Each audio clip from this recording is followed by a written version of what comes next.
What's up, Wolfpack? I'm back with another video. Today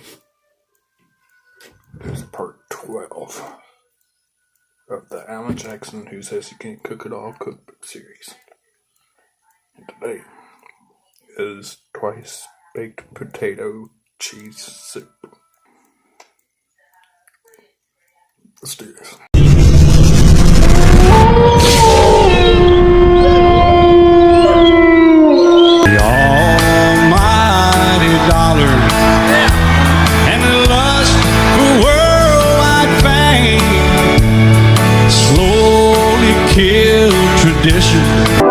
Hit a little traffic. Optimus. Decepticons.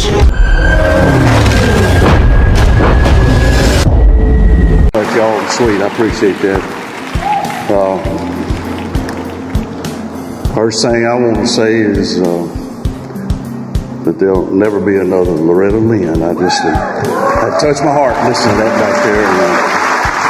She was always so nice to me, and we had a good friendship, and I just really appreciated her, and we're gonna miss you, sugar. So, just wanted to say that, Loretta. But yes, I've said this before. I think I've made more videos than anybody in the world. After Chattahoochee, I was the first action video artist, I believe, and then it was. I went on to drive trucks in the mud and NASCAR race cars, and I jumped the Bigfoot, the monster truck. I jumped it over 6 cars one time. I did all that stuff, you know. Sang on top of skyscrapers, and I've done about everything on the bow of a boat in the ocean, singing with my band. We've done all that stuff, and but I always believed that the videos were important to the music, and I thought people would watch CMT in the background and listen to the music and hear your songs when they may not hear it on the radio. And I still believe that, and I'm not going to drag this on. I've been really blessed, of course, with everything, and so thankful to all my fans and all my music peers and everybody that's been so nice to me over the years. And but I was in the Bahamas about 2 years ago. It was about 5 o'clock somewhere. And so we went out to had a little tiki bar out on the beach, and we went down there and sat at the bar, and me and my boat captain was with me, and all of a sudden I started hearing all these songs of mine. I mean, it was like all the big hits you'd expect, you know, and then I'd hear all these obscure songs that I hadn't heard in forever. And I thought, what in the world? And all of a sudden I kept hearing this voice singing along with it, and I looked over there, and there was this young, big old black Bahamian bartender, and he was singing at the top of his voice all my songs, and he sang pretty good. And I thought that was so unusual, and he came over and said hi, and he was a fan, of course, and I said, man, where are you listening to all those old songs? Some of those I hadn't heard sung myself in years. He said, well, I got them all on my computer. I got them off CNT and everywhere. They're all your videos. And so it just made me realize then, you know, that some people don't have country radio everywhere, and nowadays they get the videos, and all that work I did all those years is paid off. So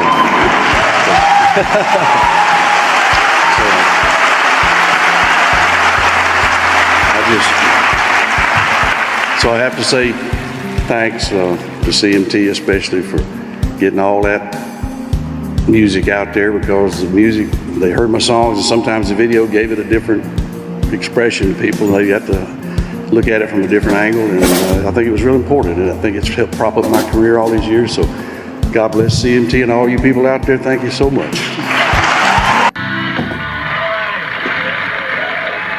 Hey, do we have that shot of the lovely little girl with the tattoo? Do we have that? Like I said, just curious. Oh, there you go. Look at that. Now, who would that possibly be there, Alan? That looks like one of my daughters. You put that on there so you don't lose them? Yeah, that's Allie, my middle daughter. They all put on these tattoos yesterday when they went to the fan club party. Okay. Even my little baby and all of them. You got one on somewhere? No, I don't wear anything with my name on it. Oh, okay. But you can see. Ooh, okay. Let me tell the folks where you're going to be coming up here. June 29th, Milwaukee, Wisconsin at Summerfest. Don't make me come up there. July 17th in Wheeling, West Virginia, Jamboree in the Hills. August 12th and 3rd in Westbury, New York at the Westbury Music Fair. Be sure to go check him out. Yeah, like you're from Westbury. We want to talk to some of the folks here for a second. All right. Nan, who do we have out here? Well, you have a big Alan Jackson fan from the Mojave Desert in California. Hi, what's your name? Terry Jennings. Terry Jennings. And what is your all-time favorite country song and why?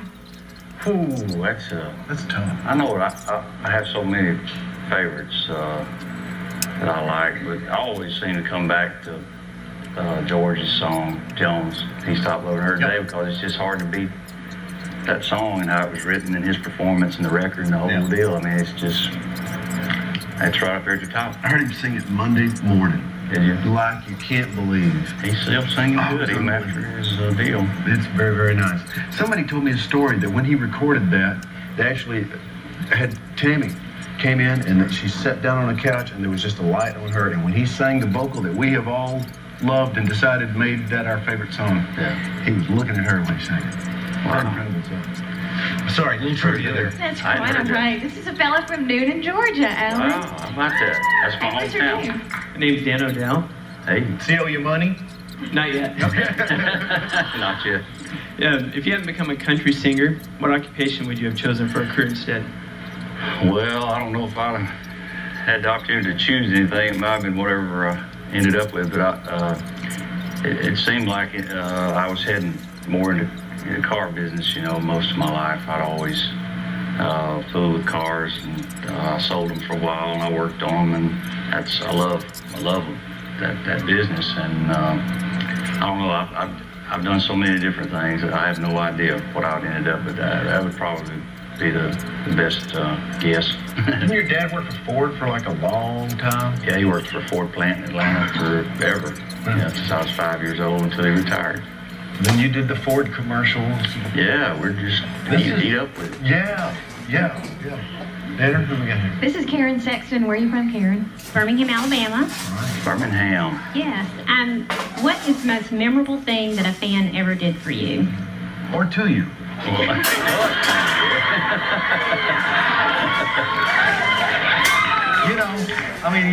Like in a good. Never mind. Yeah, you're right. For you. Well, that's a tough question. I mean, I've had so many nice gifts and things that people have done. I don't know if I can answer that without making somebody mad, but I don't know if I can really think of anything. It's just you get a lot of stuff. You get so many things. We try to get people now, instead of sending gifts, to donate money to a children's thing we have set up, and I like that better than anything. But country music fans are just the most loyal. I've had people that have followed me from day one that still come to shows, and I get notes and letters from them. And just the fact that they enjoy the music, to me, is the biggest compliment of all. That's what I'll make it for, Mm-hmm. Okay, thank you. All right. You got time for one more? Sure we do. Hi there. What's your name? I'm Cheryl Ward, Where are you from, Cheryl? Birmingham, Alabama. They're coming over. Look out. Birmingham. They're moving in. They're here today. Besides your family and fishing, what do you miss most about when you're on the road? And put me in there too. I mean, really. I don't want you to say that. It would be weird to be so Yeah, well,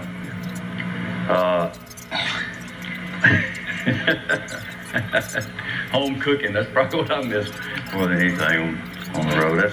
I'm real lucky. I don't stay out on the road as much as I used to. The first few years of my career, I was gone 250 days a year, and that was pretty tough. But these days, I don't have to travel as much, so I'm very fortunate to be able to stay home with my family as much or more than somebody with a regular job. So I don't miss for too much anymore.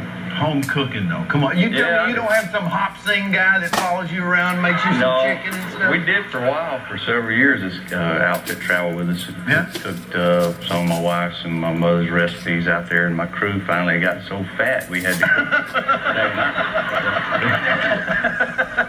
All right. Thank you very much. Thank all you guys for those questions. We got Shane Miner coming up next. Go away. Thank you.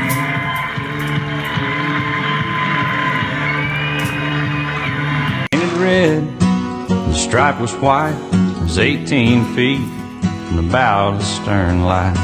I remember writing on Music Row down there in one of the old, we wrote in a bunch of the old houses back then, and they were little songwriting rooms, and we were upstairs. I don't even know who I was writing with now. We just go down there at 9 o'clock in the morning and write a song or two. And we were upstairs in this attic room, and the door was propped open with this music award. And I went over there and looked at it, and it was one of Chris Christopherson's awards. And I thought that was so cool, but I also thought, if I ever win an award,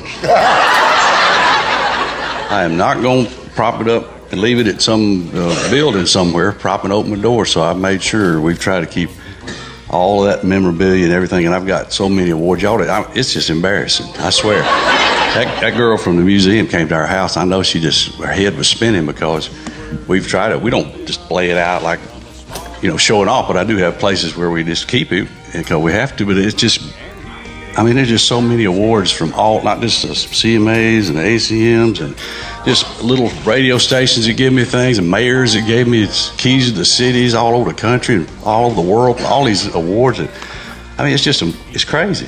If y'all could see all that, and that's what this whole thing is. I'm hoping we're going to get to share some of this stuff up here, because it's just, I can't even believe it. When I walk through our house sometimes and look at that, it just makes my head spin. I think we do not fully understand what an incredible songwriter this man is, and that's what it's all about. This is a town where we have a phrase that it all begins with the song. This guy's had 35 number one. He's had 50, 60 top 10 hits. He's had 35 number one.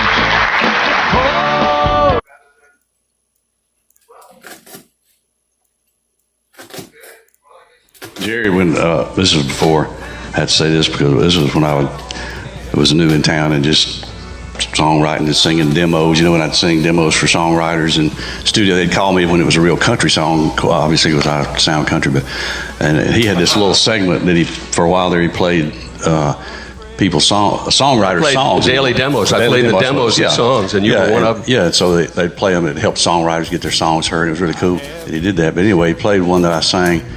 And when he got through, he said, "Sounds like that guy singing had been sleeping under Vern Gosden's bed." Because I loved Vern, and I was trying to sing like him. And absolutely. So that was the biggest compliment he could have ever given me as a young guy in town. I'll never forget that. That was so cool. And I know I'll never understand. I don't know why, but I just always try to think that I always take it back to the music. That's what I came here for, is to sing country music. And I've tried to stay on that, and I still think that's, like Mike says, if you keep having a song every now and then that means something, it'll keep your career going for a while. And I think I've always tried to write songs for my fans, and because I'm still a fan, and I write stuff that I like and I think that they like, and I record other people's songs the same way. So I just hope it all goes back to the music, because all the other stuff in the spotlight really doesn't mean anything without the music. I would just like to do like some of my heroes, like Willie Nelson and Merle Haggard and George Jones. People, they just worked on up, and they're still working, some of them, and playing as much as they can. And if they get tired, they slow down a little bit. And I'll just probably do the same thing as long as I'm still enjoying it and the fans are still enjoying it. So anyway, thank y'all so much.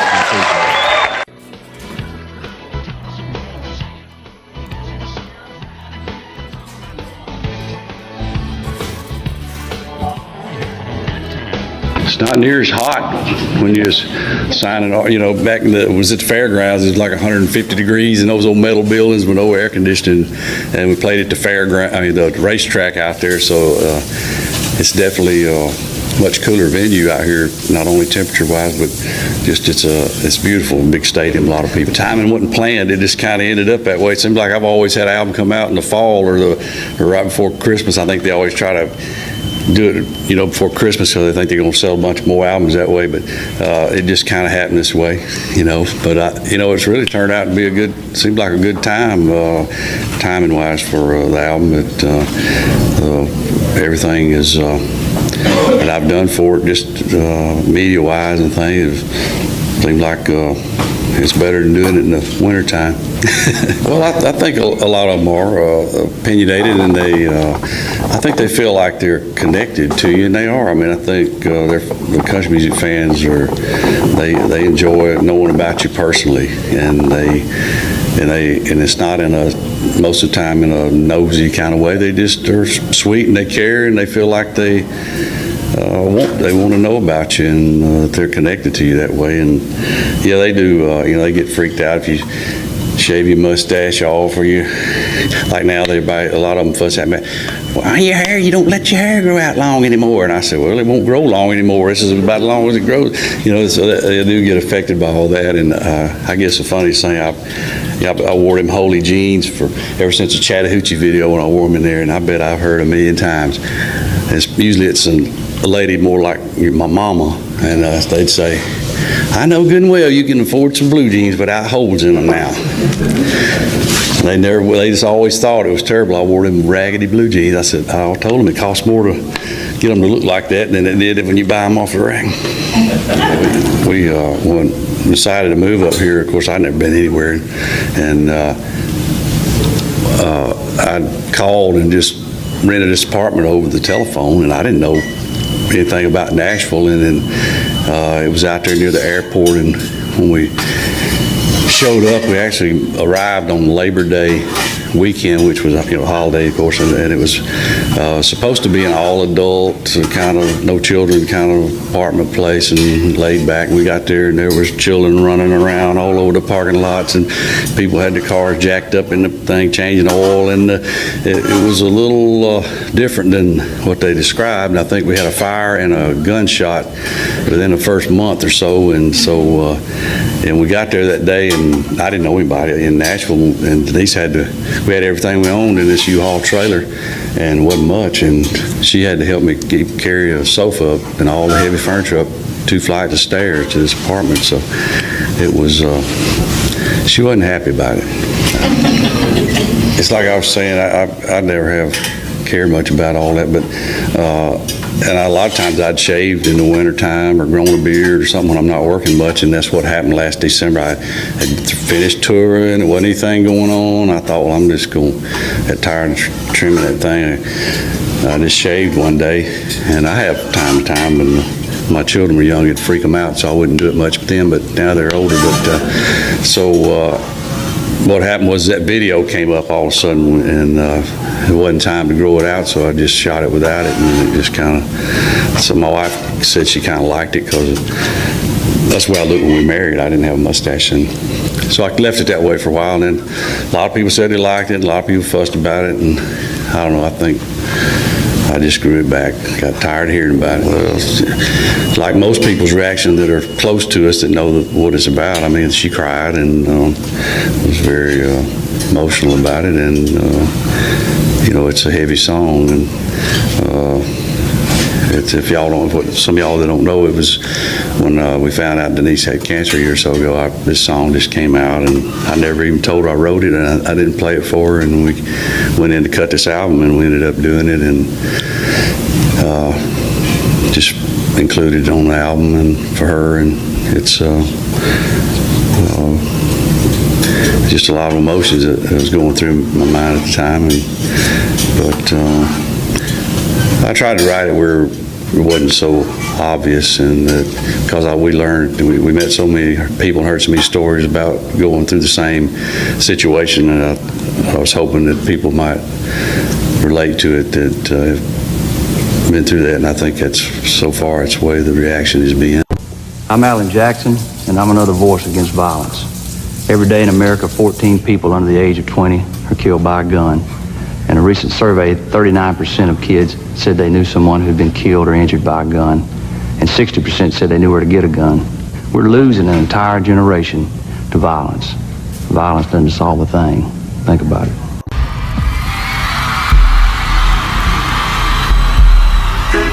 Oh, I've been working all weekend, I'm tired and I don't want to sleep and I want to have fun. Time for a good time. Where I come from, it's cornbread and chicken.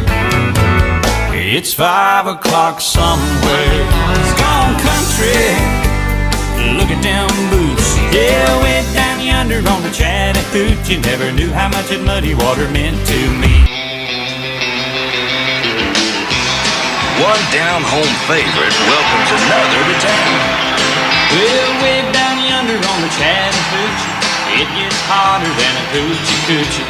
Miller Lite presents Alan Jackson live in concert. But I learned how to swim and I learned who I was. A lot about living in Miller Lite and the Alan Jackson Tour, where great taste meets great music. When you see as much of the road as I do, man, it's as simple as black and white. So come on, folks, please think when you drink. He's got pride in his heart and dirt on his hands. There's one place to find a hard-working man for country. Look at that truck. Come on, let me show you where it's at. Come on, let me show you where it's at. Come on, let me show you where it's at. Cold Miller Lite, I like it like that. Now I'll ask Sally and I'll ask Sue. We're gonna rock away all our blues. Come on. Only Miller Lite can bring together great taste and great music. Clint Black and Alan Jackson, 2 great tours brought to you by 1 great beer. Miller Lite, it's everything you want a beer to be. Oh, Miller Lite, I like it like that. Well, if I had money, I'll tell you what to do. Go downtown, buy a Ford truck or 2. Crazy about a Ford truck. Lord, I'm crazy about a Ford truck. I'm gonna buy me a Ford truck and cruise it up and down the road. There's good music, and I think it's just a nice place and a time for us to do it up here.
Oh, thank you so much. Kentucky.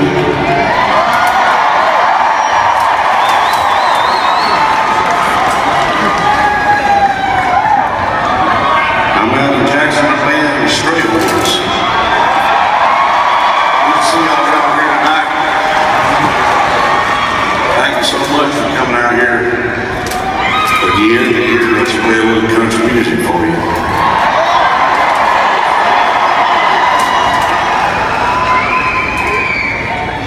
Flying in your water and go with it.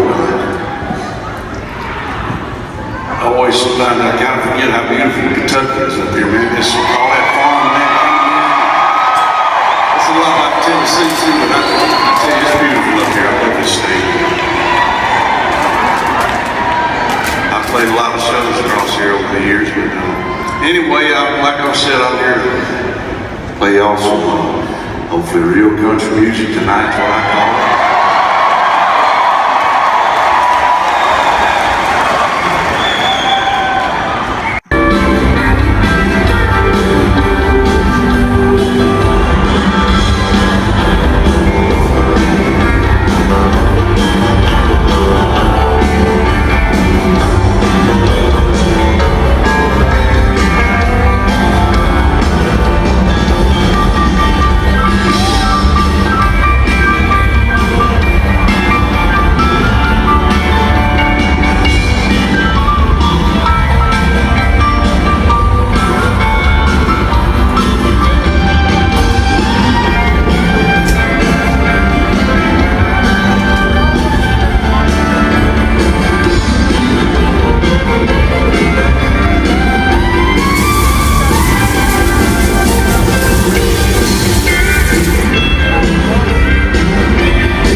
Doing this a long time.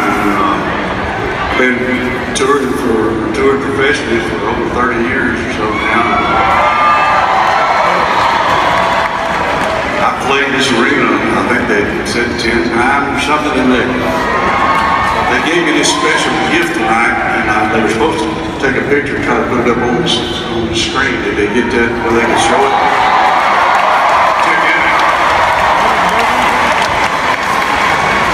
Very cool. I just want to say thank y'all for Rupp Arena here for being so nice to me over the years, especially all the y'all people that come out here every time to hear us play music. And thank y'all so much. We've had a great run, and so nice to see y'all here tonight again after 10 times. I can't wait to break out the barrel back here. I tell you, I have to say thank y'all. Seriously, I've had an amazing life. Just hard to believe.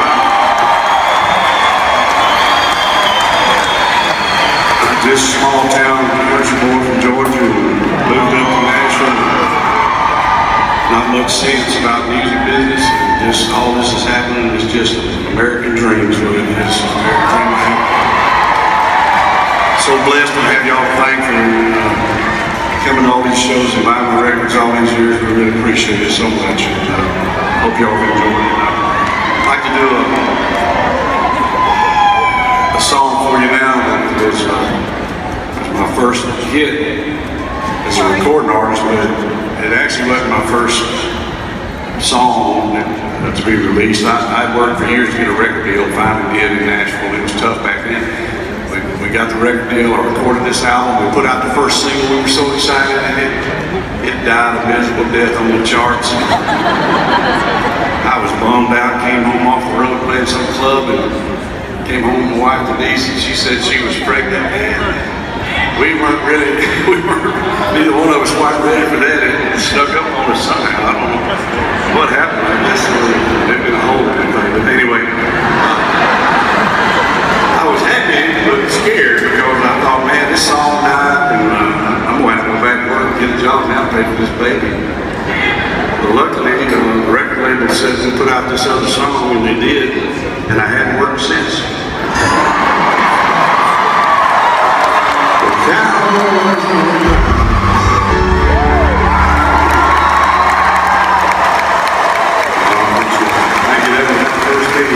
First number one, been going pretty good since then. I'll do another song for you from those kind of starting out days when I was hanging around Music Road. What you got is a whole picture there of me. It's what? 30 years? Is that you? Somebody hand that up here. See that thing.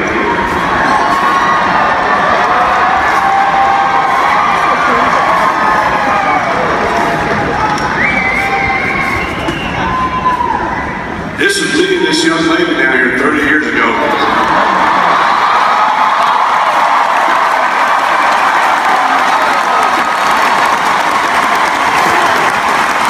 It's crazy. Looks like I'm signed it, right? 4 times, 5 times. Very cool. I'll sign it again for you.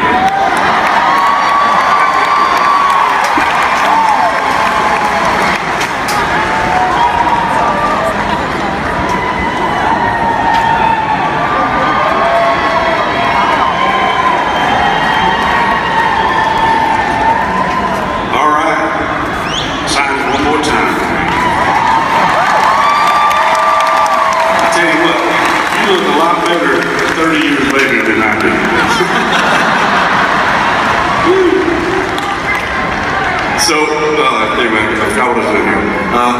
An old song, when I was starting out, that's what we were talking about, and it really wasn't much over 30 years ago.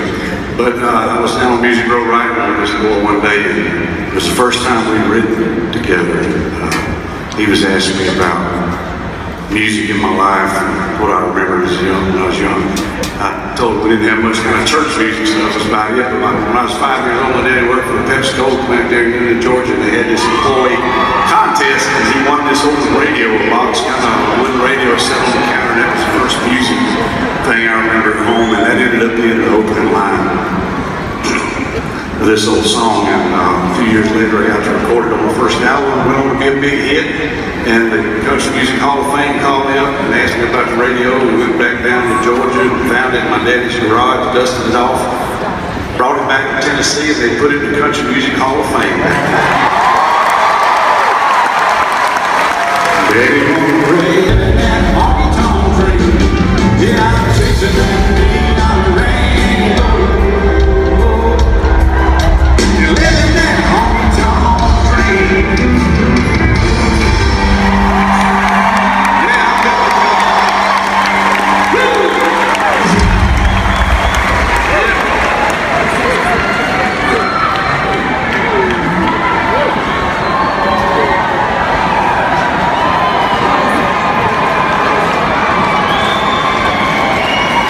So, tonight I got some of my family's here.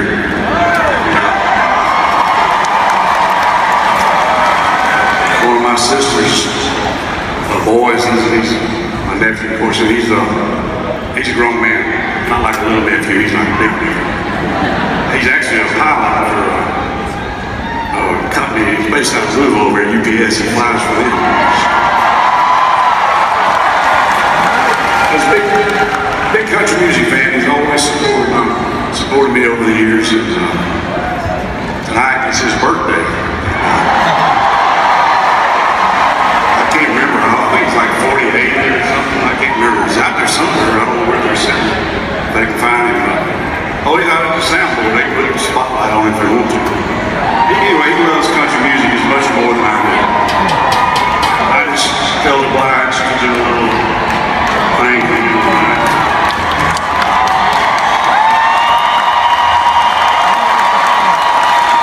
I'm tired of this dirty old city. Yeah, I'm tired of too much work. Never enough pay. And I'm tired of these dirty old sidewalks. I think I'll walk on my steady job today. To turn me loose, set me free. Somewhere in the middle of Montana. Give me all right now, coming to me. You give me your retirement and your so-called social security. This city turned me loose, set me free. Let's take it. The big city turned me loose, set me free.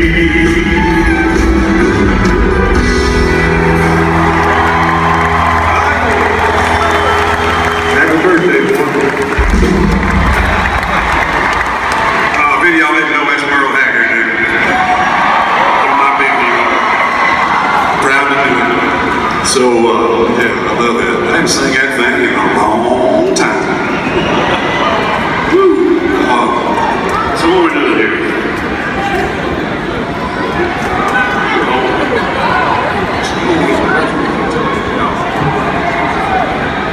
So, I threw a side loop here a little bit. I'm going to do this song. It was on my latest album. Been doing all this old stuff. I thought I'd do something from my latest record. And it's a song I didn't write, but when I heard these lyrics, I was really felt connected to them and loved the song. And so I'd like to do it for y'all.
sleep and I wanna have fun. Time for a good time.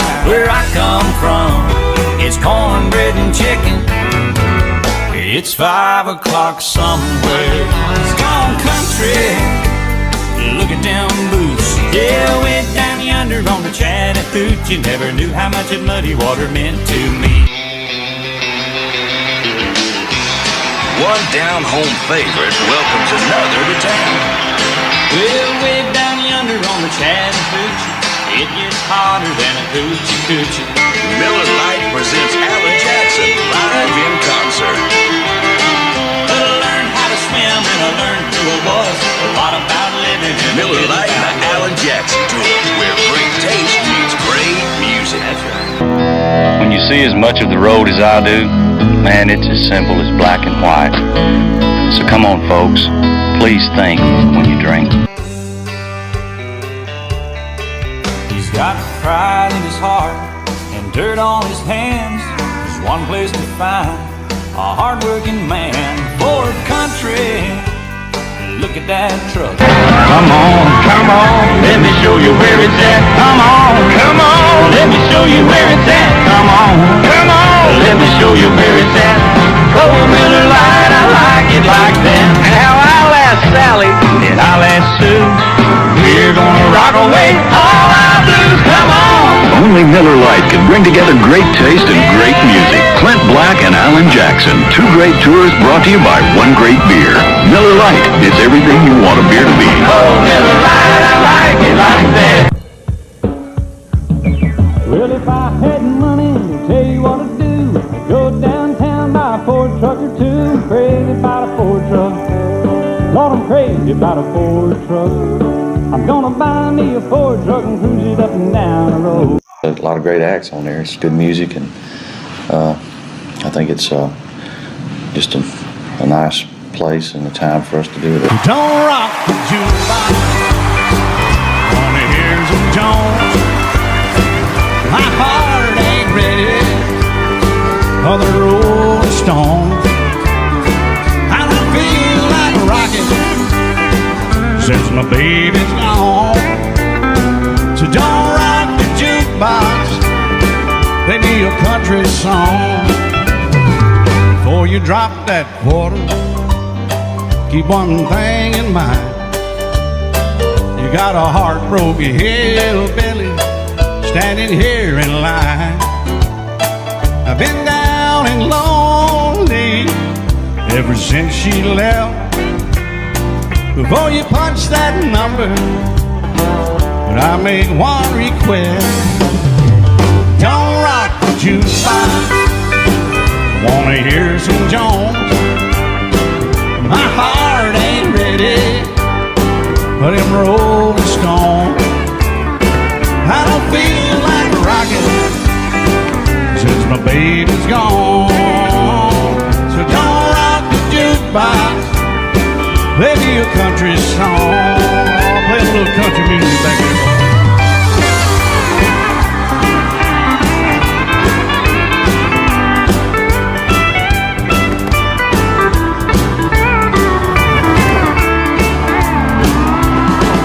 Good job.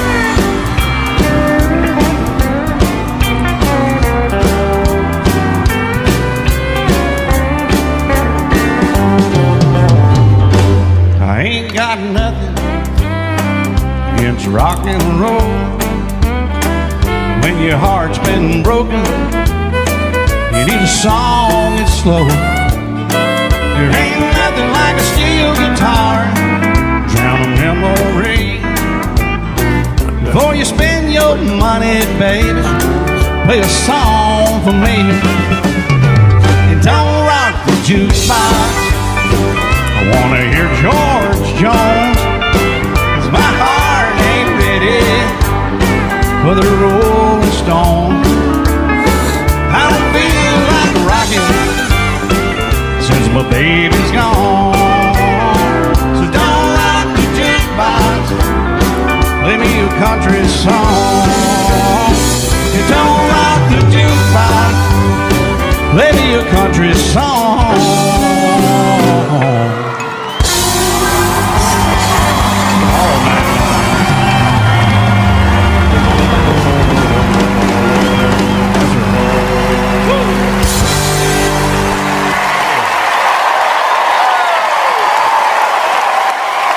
And now it is our honor to present the Willie Nelson Lifetime Achievement Award to Alan Jackson.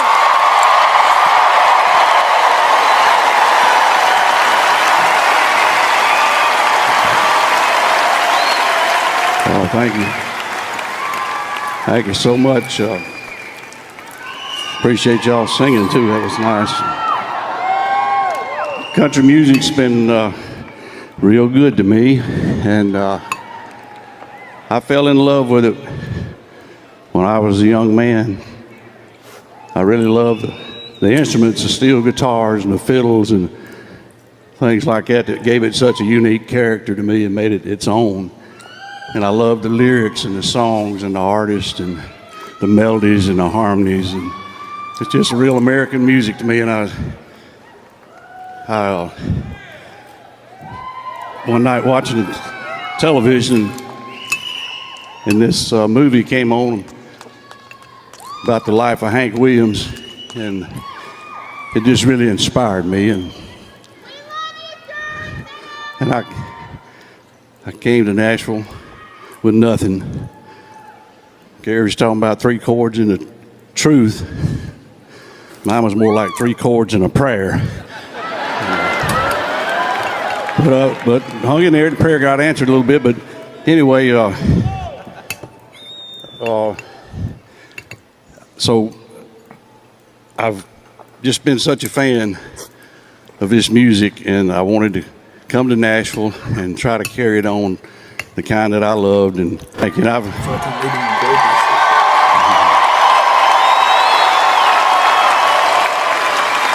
as my mama would say, I'm so blessed, and I have been so blessed. And I've had a great team around me my whole career that have helped me, and great songwriters, and just I've been so fortunate to have all that to help me get this far. And I can't thank everybody that's been in my life all these years, but I do have to say thanks to my wife Denise over there somewhere.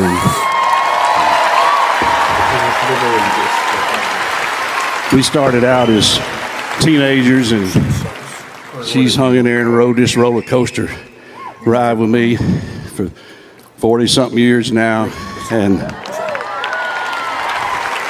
I'm probably not always the easiest person to love, but she's hung in there. As always, that's another video. I hope you guys enjoyed. Be sure to like and subscribe. And I love you all. Oh, Lord. I'm gonna go watch some YouTube and rest. Peace.